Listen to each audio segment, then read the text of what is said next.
Welcome to Guide Guru. We hope this video helps. You start by ensuring your VPN account is active and that you have the credentials ready.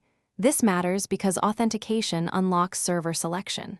Once done, close bandwidth-heavy apps to avoid leaks and speed issues.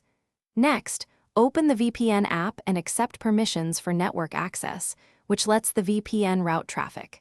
Make sure the app version is current, because outdated clients can fail to negotiate secure tunnels. Now proceed to pick a server in the next step. You now choose a server that grants the YouTube content you want. Selecting the correct country changes the region flags YouTube sees.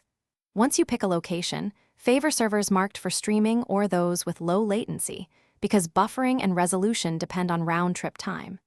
If your VPN shows ping and throughput, aim for ping under 100 ms and stable download speed. Otherwise, switch servers. After connecting, verify your IP changed. Then open YouTube to confirm content availability and playback quality.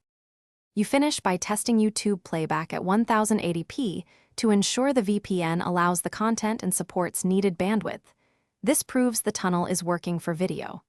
If YouTube still shows geo-restrictions, clear the app cache or sign out and back in, then reconnect the VPN. Cookies can betray location. If speeds are poor, change the VPN protocol or try another nearby server. And consider split tunneling to keep local traffic outside the VPN. One quick troubleshooting tip: restart. Thanks for watching. Consider subscribing if we helped you today.